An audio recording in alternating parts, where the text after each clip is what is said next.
లేదు. అక్కడ ఏదైతే జనసేన బలంగా ఉన్న చోట జనసేన పోటీ చేయడం అనేది అనివార్యం.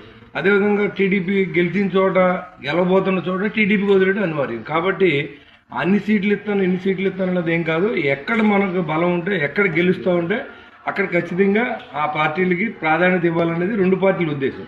అంతేగాని చంద్రబాబు గారు 25 ఇస్తా అన్నారా, 30 ఇస్తా అన్నారని కాదు. 5 చోట్ల మనం నెగ్గుదామా, 50 చోట్ల నెగ్గుదామా, 75 చోట్ల నెగ్గుదామా, అక్కడ మనకి ఇస్తారు. లేదు 10 చోట్ల నెగ్గుదామా, 10 చోట్ల ఇస్తారు. అలాగే టీడీపీ 150 చోట్ల నెగ్గుతే అక్కడ ఇస్తారు. అది పొత్తులో అర్థం.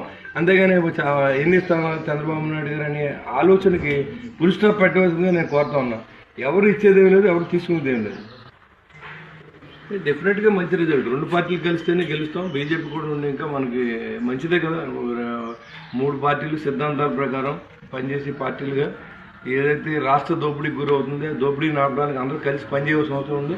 నెక్స్ట్ జనరేషన్ నష్టపోకుండా ఉండాలంటే వైసీపీ పార్టీని మరి ఓడించవలసిన అవసరం ఉంది. కాబట్టి అందరూ కలిసి పోటీ చేయడం తప్పు లేదని ఇప్పటికే కొన్ని చోట్ల అభ్యర్థులంతా కూడా ఖరారైందని జనసేన కార్యకర్తలందరూ కూడా సంబరాలు కూడా తీసుకున్నారు.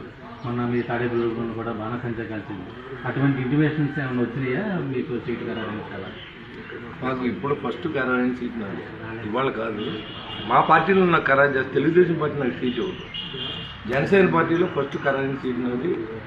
మొన్న కూడా కళ్యాణ్ గారు వెళ్ళి మీరు కాన్సన్ట్రేషన్ చేయండి, ఎక్కువ మెజార్టీతో నెగ్గాలని కూడా చెప్పడం జరిగింది. ఎప్పుడు నాదేని మనోహర్ గారు మా ఇంటికి వచ్చి మీటింగ్ పెట్టి ఇది క్లియర్ అయిపోయింది మీరు చేసుకోమని చెప్పడం కూడా జరిగింది. కానీ పొత్తులో ఉన్నప్పుడు ఇద్దరు కలిసి అనౌన్స్ చేసిన లిస్టును గౌరవించవలసిన అవసరం ఉంది. కాబట్టి మేము వెయిట్ చేస్తూ ఉన్నాం. ఈ లోపల కొన్ని టీవీలు ఛానల్స్ రావడం వచ్చిన తర్వాత అభిమానులు ఉత్సాహాన్ని మనం అడ్డుకట్టేయలేము. అదేంటంటే మనం చేయించింది కాదు. యాక్చువల్గా మనం ఉమ్మడి పొత్తుని దాన్ని మనం గౌరవిస్తూ ఉన్నాం.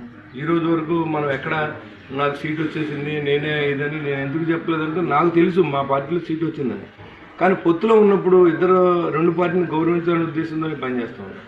కానీ దానికి భిన్నంగా ఇక్కడ తెలుగుదేశం పార్టీలు ఏంటంటే ఆ క్యాడర్ని ఎవరిని సహకరించకండి, ఎవరిని వెళ్ళొద్దని నాకే సీట్ వచ్చిందని చెప్పడం దౌర్భాగ్యం. ఎందుకంటే నేనైతే ఆ విషయంలో ఎక్కడా కూడా మా క్యాడర్కి చెప్పలేదు. ఎక్కడైనా మీరు చంద్రబాబు గారి మీటింగ్ నేను వెళ్ళాను, మా జనం కూడా వెళ్ళారు.